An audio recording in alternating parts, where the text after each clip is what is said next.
Today our part number 8. So let's start from the part number 8, natural person relief. So earlier we have understand the revenue condition. Based on the revenue, what are the mandatory and what are the optional things that we have to do as per the from the corporate tax point of view. Now the part number 8 is representing the natural person relief. We still have to go further and discuss the small business relief also. Resident and non-resident and small business relief.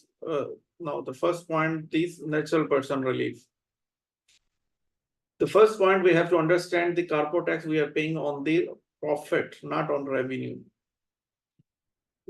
Corporate tax we are paying on the revenue, not on the profit. So what is the profit? Income minus expenses is our profit. Revenue ordinary activities, here the important part we have to understand while doing the revenue calculation, we might do some mistake or some error. We have to refine our understanding what is the revenue. In terms of the corporate tax, the revenue, ordinary activity, main activity, core activity, because they say as per the text, they're referring the what are the regular activities from where you are generating the business income. Maybe any one-off activity you perform and you have some income, but that may be not your regular activity, or maybe your core activity, that is the only one-off that may not fall under business income. So this, from this point of view, we have to understand the revenue criteria and the understanding for calculation of which part will be calculated as a revenue.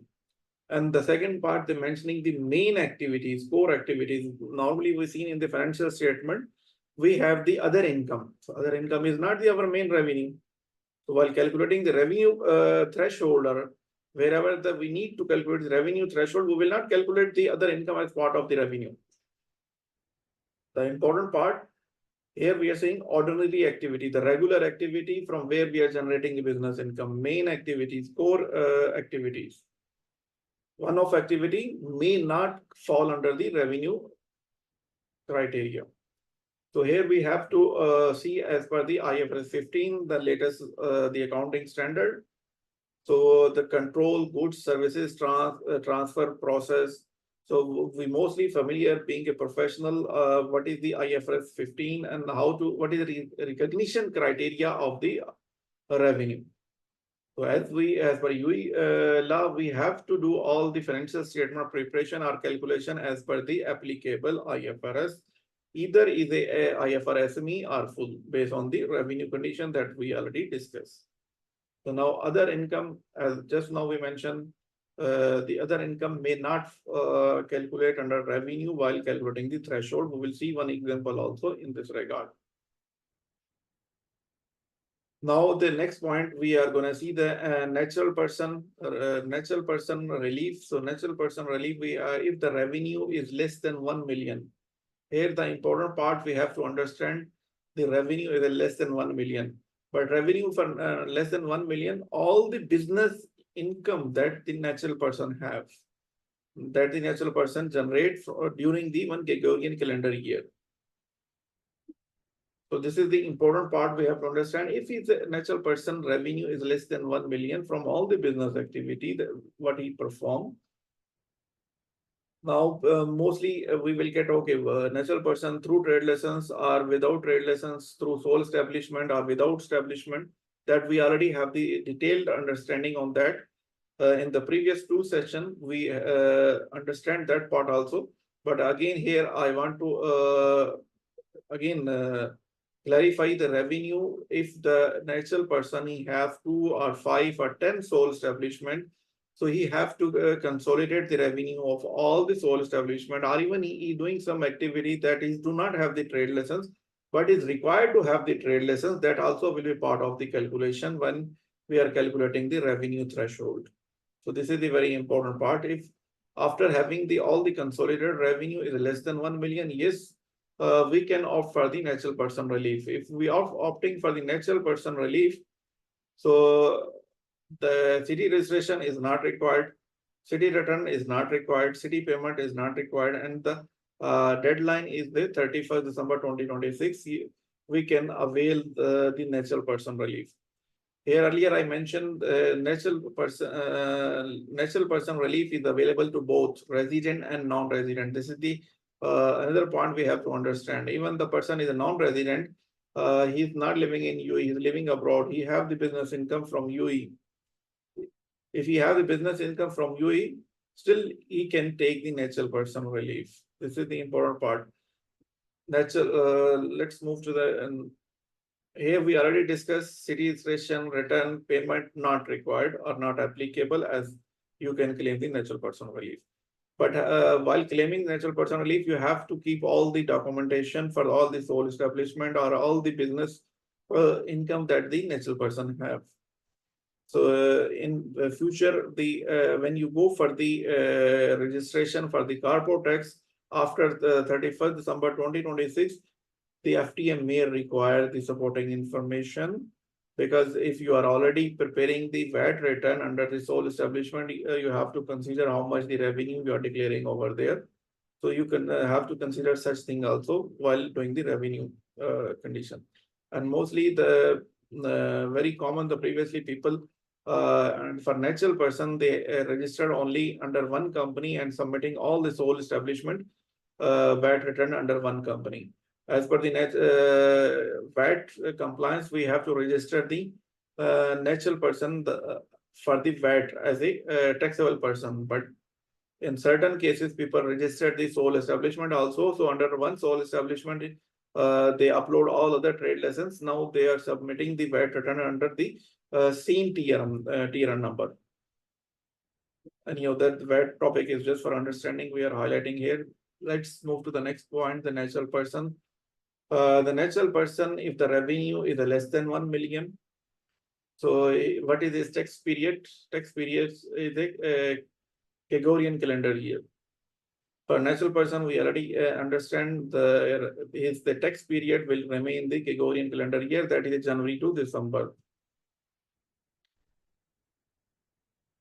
As earlier, ambiguity or confusion in regarding a small business relief.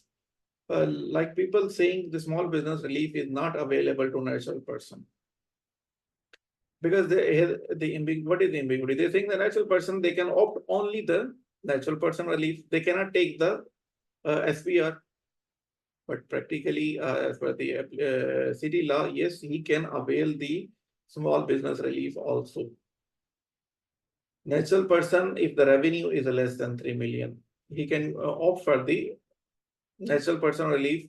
But here my suggestion is that if you are not sure your revenue is falling under 1 million or is exceeding 1 million due to certain limitation, so it's better to register for the corporate tax and claim the small business relief, because up to 3 million you have the small business relief. But if you are sure, then you can opt for the small business natural person relief, because in terms of natural person relief, you don't have to register for city, and if you not register, you will not submit the return, or you will not pay the city. But if your revenue is from 1 to 3 million, so you still can take the benefit of the small business relief. In that case, you have to apply for the city registration. You have to submit the city return also. But small business relief return will be a simple return. It will not be the full return where you have to prepare all the supporting document. It's only maybe the two-step. If you opt for the small business relief, so whole return will be closed. And this you can file within maybe the 5 minutes or less than 5 minutes. But the submission of return is not the critical for the small business relief. But the important part, we have to learn that the small business relief, the calculation, the revenue calculation, we must know the revenue calculation. If we do the mistake in the revenue calculation, so the return will go wrong.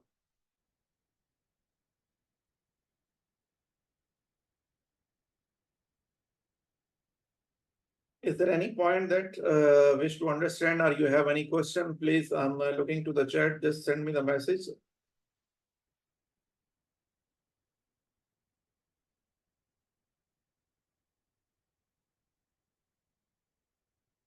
I'm assuming everything is going fine. Let's continue.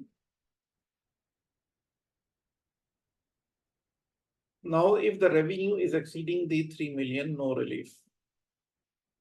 We've seen the revenue is less than 1 million, the natural person relief. If the revenue is less than 1 million is a natural person relief, 1 to 3 million is the SBR, is available to a juridical person as well as to the natural person also, but is not available to branch or the foreign non-resident person. SBR is not available to non-resident person.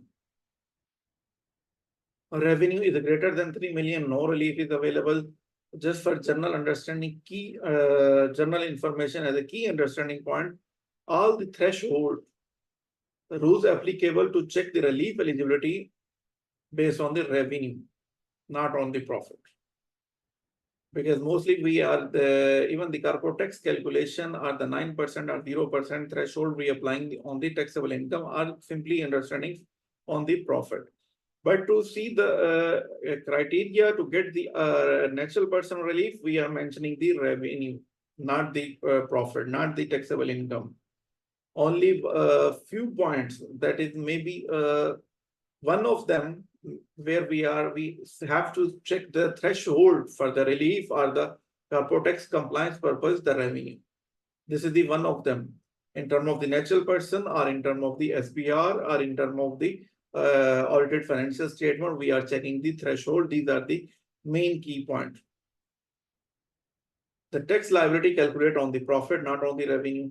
Here, another point, net revenue threshold for the revenue is excluding other income. Here we discuss if we are calculating the threshold, so we have to see the revenue, net revenue, which means if the company have the main product is the making some shoes. So his main activity is making shoes, preparing shoes. So if he starts selling the any other item like the milk, so that is the only one of the activity or subsidy random activity, so that will be not his revenue. Or the most relevant example, if normally we seen our in each industry, if the main activity we are performing, so apart from that there is some scrap or some byproduct that we are coming out of that, but still that byproduct is not the major part. So then that we call the other income, because that is not our business. Our business will remain the main activity. So we have to calculate based on the net revenue. Why we are saying the revenue? Because we have to calculate based on the IFRS 15. The FTA, they mention, given the reference for the applicable IFRS. So while calculating the revenue, you have to see the guideline of the IFRS. So what is the relevant standard for the revenue is 15. What is the 15 is mentioning the control of goods and services is transfer or process or record. And there is a detailed criteria. So mostly we know that we will not discuss in this, but hope we are familiar with the revenue calculation as per IFRS 15. Let's move to the next point. If the revenue is less than 1 million in a calendar year, again, the natural person relief we mentioned if less than 1 million in a calendar year. So this is a Gregorian calendar year, that is Jan to December. Here's some information point with the name of I. We are putting just for our understanding and repeating, because on each session we are keep repeating such things for our reminder purpose. Natural person, both resident and non-resident, doing business activity, not through trade license or having the revenue is a 1 million or no. Again, the same point we summarize. If the revenue is less than 1 million, is not through trade license, are not required trade license. If is not through trade license, are not required to have the trade license in the term of and the revenue is less than 1 million. No need to go for a city registration, that we already understand. So let's move to the next point. Here I add the link. It is audited financial statement. So this is the one of the important point, and to explain one of the concept, we have to see this, but I believe you can search on the Google and see the audited financial statement, and the relevant page for audited financial statement where is shown the income statement or the profit and loss statement. So I appreciate if you guys go through that part, only the front page, but this will be the comprehensive report. You have to scroll down and see the relevant page. Let me open this.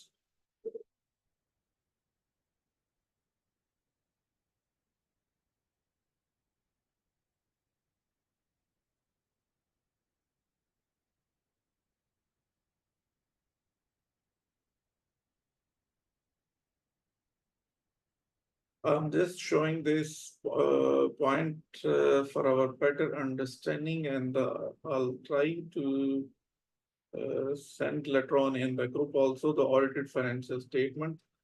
So it's complete comprehensive report. So you, if we wish to read, we can read also. But the important point that I want to show that is the income statement. Yeah, it would be.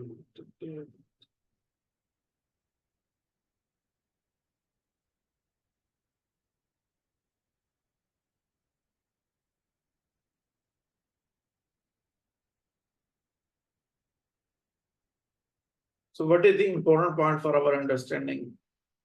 Mostly we are familiar the statement of profit and loss. Statement of profit and loss. We are mostly familiar with this. But how about the other comprehensive income? The point we need to understand the other comprehensive income. Here the shown the other comprehensive income.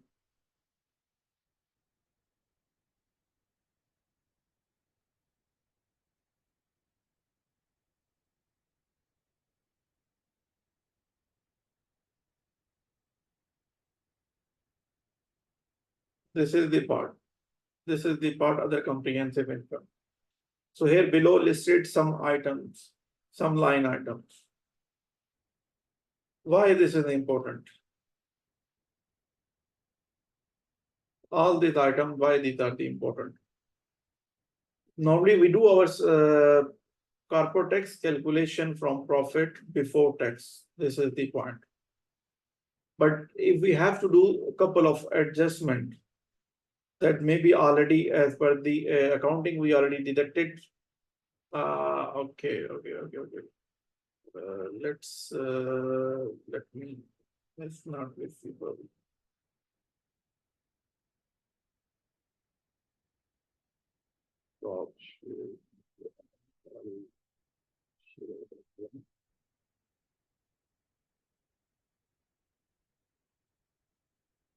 Okay, sorry guys, now I hope you can see the screen.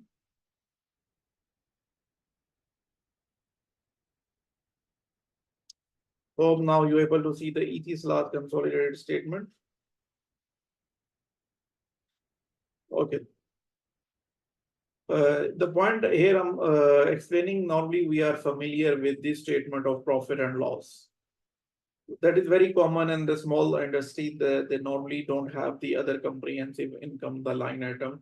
So that's why maybe we not seen. The financial statement component, mostly maybe we are familiar is the five part of the financial statement, component of the financial statement on five. Income statement, balance sheet, cash flow, statement of change in equity, cash notes to the accounts. So these are the commonly we knows. But the other comprehensive income is also part of the financial statement. Some companies they prepare as a six statement, some they prepare as a five, because the IFRS allow us to combine the other comprehensive income along with the profit and loss.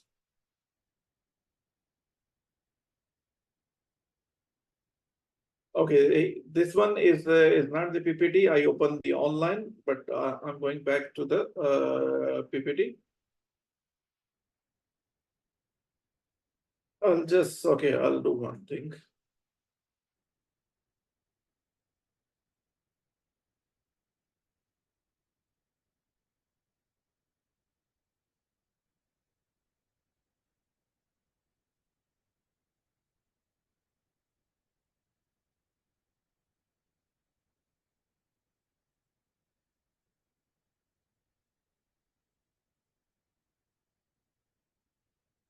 I hope you guys can see the screen now. To explain the part, just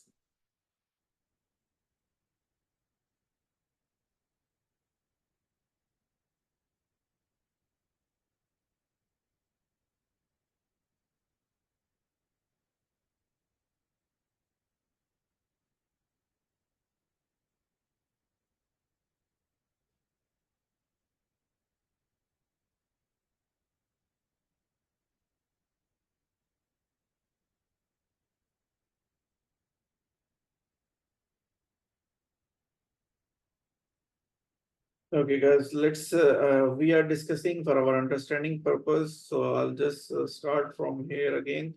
So I was explaining the ETL for audited financial statement, and you might go the EMAR consolidated financial statement also. You can go and search.